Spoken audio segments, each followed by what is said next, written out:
Welcome to a series of webinars in the framework of the Eco-Families project. My name is Emma Silagi and I represent the National Center for Sustainable Consumption and Production in Romania. The Eco-Families project is about addressing the families and adult educators and about switching to a more sustainable way of living. You may find more information on our website. You can see the link on the screen, and we also have a YouTube channel where you may watch a series of podcasts relevant to our project goals.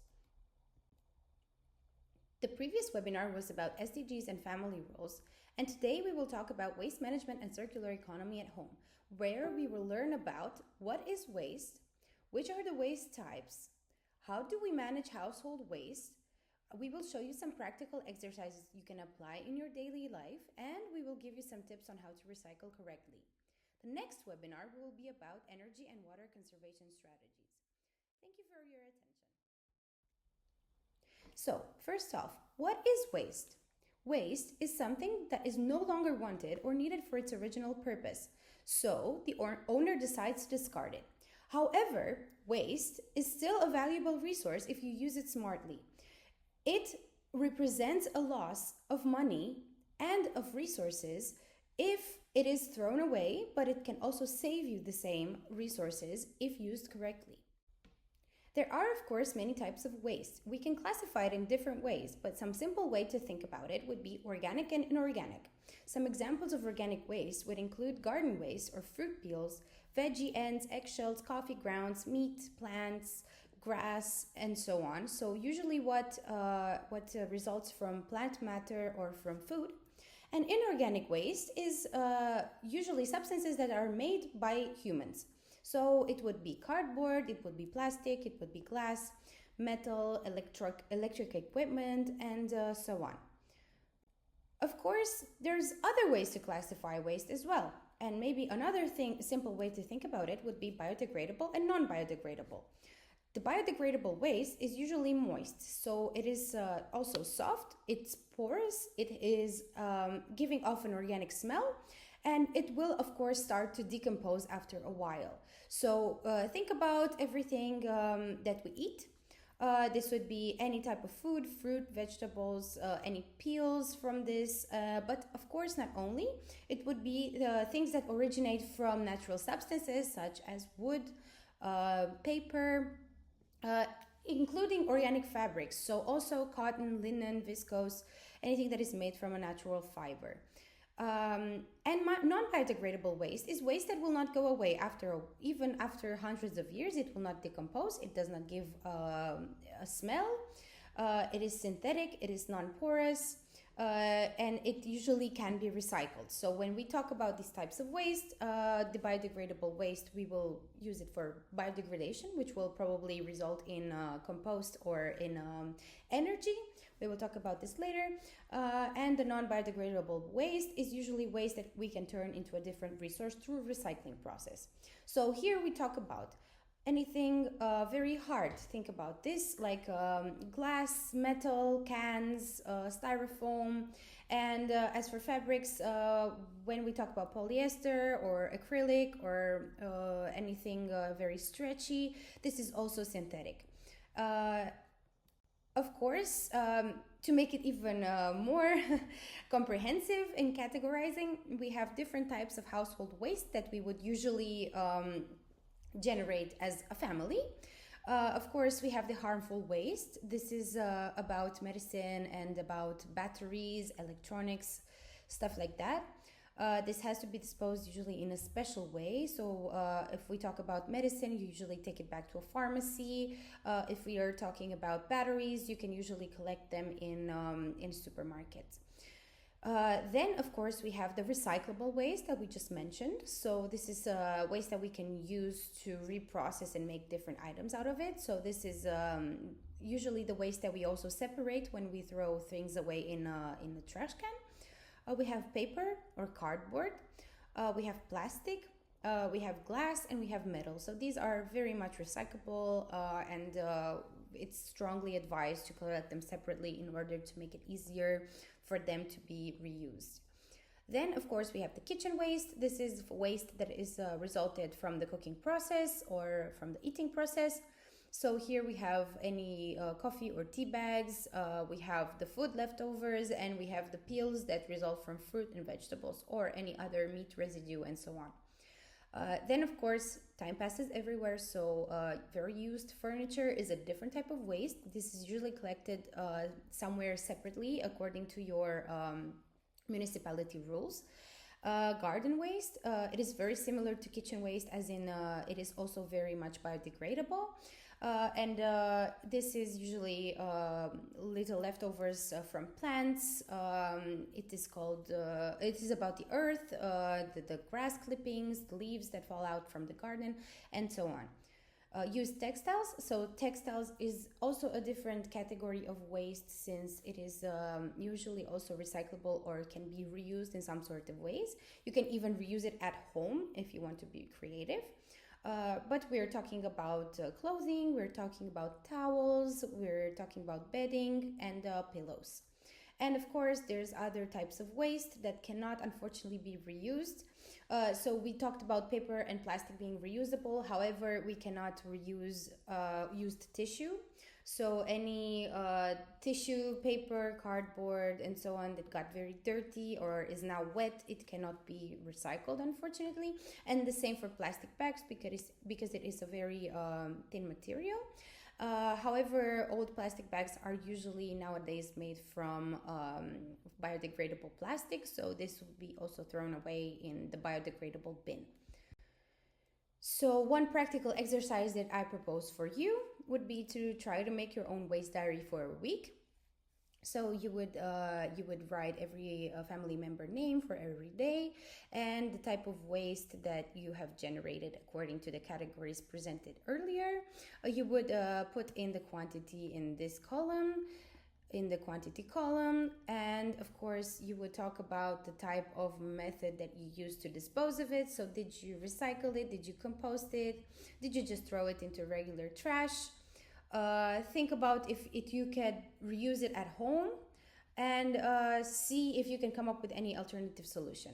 And then this exercise will help you try to visualize and understand how much waste you are generating in a day or in a week, and maybe it will give you other ways to think about how to use this waste in a better way. Of course, we are all generating waste all the time, and a lot of it, so that's why it's a very big problem. How do we manage it? We have different steps in this pyramid. You can see it starts with the reduce. So if we are talking about reducing, this would be the first option that I would suggest to you, because it has the best impact. So to try to say no and to reduce as much waste as possible. So even in buying products, you can try to opt for products that do not have a cover, or you do not have to throw anything away from it. Then of course we can reuse. So the reuse is also very powerful, but not as powerful as reducing. And it is even easier to say no and to just reduce rather than reuse, because reuse will have to make you think about ways where you can reuse it. Of course, it is a very good way to try to avoid waste. Then if we cannot reduce or reuse, we are recycling or composting, of course, according to the biodegradability factor or not. Afterwards, recovering. This is called it's about incineration. So what we can burn and recover some energy out of it, we can burn. However, this is not a very, very sustainable way to recycle. It's like a very inferior way of recycling, and you only do it whenever you do not have the option of recycling, reusing, or reducing. And of course, at the end, we dispose. So this is just throwing in the trash and then landfilling, which is very undesirable. So when we talk about circular economy, this could sound like a harsh term, but it's not as hard to understand for a family. So circular economy, it can be adopted at home in a simple way. So we just have to try to apply the principles of circular economy in a household by minimizing waste, reusing materials, conserving water and energy, and buying less. And of course, when buying, to try to support sustainable production. And of course, this circular economy, it involves rethinking consumption habits, trying to prioritize repair and reuse, and considering the long-term impact of considering the long-term impact of the purchases that we make on the environment. So of course, to see if we really need some sort of objects, and if we do need them, if there's any sources that we can buy it from to make it more sustainable and to be better for the environment. So some ways that you can avoid some waste and become a more sustainable consumer. You can try to shop local, so to support local economy, small business people, creators, and so on, food markets. To try to look for these products that are made in the community first. Then you can try to plan your meals and avoid some food waste. You can make an everyday menu with your kids, or a week menu if you would like, and then you would make your grocery list according to this. You can become a sustainable consumer, so try to opt for secondhand products and household goods, clothing. There's a lot of secondhand markets everywhere available to everyone. You can even sell your own items secondhand to other people. And also to try to buy products that are built to last longer rather than using disposable products. So this very simple example would be to buy a regular plate and bring regular plates when you need to eat somewhere rather than using disposable plates. And of course, to try to repair instead of replace. So if something gets broken, try to fix it before you need to buy and throw away the old item and buy a new one. And of course, to use reusable products. As I've said, the paper plates are not a great option. You can use reusable products in very, very many places, especially connected to food. So we can use the mugs, we can use reusable straws, the forks, the knives. Everywhere we go and we have to eat, we have to opt for these options to generate less waste. And of course, if we can reuse, some ideas for reusing plastic packaging as a pot. You can reuse electronic components, of course, maybe not yourself, but you can donate it to a center that does that. You can refurnish the furniture. You can reuse glass packaging in many ways. You can try to reuse electronic equipment. So here we're talking about stuff like headphones, like chargers. So you don't need to buy a new set for every single phone that you buy. And of course, clothing and textiles, you can upcycle it in all sorts of ways, or you can use it as rags in your house. You can also use a meal planner. This is a great way to reduce food waste. You can try to plan around seasonal and local products, as these have the least impact. They are not brought in from somewhere else, so there's no transportation, and they're grown in soil that is meant for them to grow in a certain season, so there's no use for pesticides or any fertilizers to make these products grow faster. You can use at least 2 meals that use the same ingredient and buy it in bulk, so avoid some packaging waste. You can try to dedicate one dinner to using some leftovers. You can really think about the list of shopping that you plan to see if you can use one ingredient in more ways, and if you can buy in a less packaged way. And of course, you can batch cook, and then you can use reusable containers to eat these lunches and so on in different places. Of course, we also mentioned recycling earlier. I promised that I would get back to you on this. Waste recycling, it is about transforming waste into new materials. It is a very important process. However, it has some pitfalls, so not every material can be recycled. So one packaging material that is made from 2 different materials, like you can see a chip bag, for example. This is made out of plastic and aluminum foil, and it's extremely thin, so this cannot be recycled, unfortunately. However, we also need to participate in the recycling process by following some very important steps. We need to sort our recyclable waste separate from our non-recyclable waste, and we need to clean the packaging that we want to be recycled. So we cannot give yogurt, for example. You have a little box, right, of yogurt.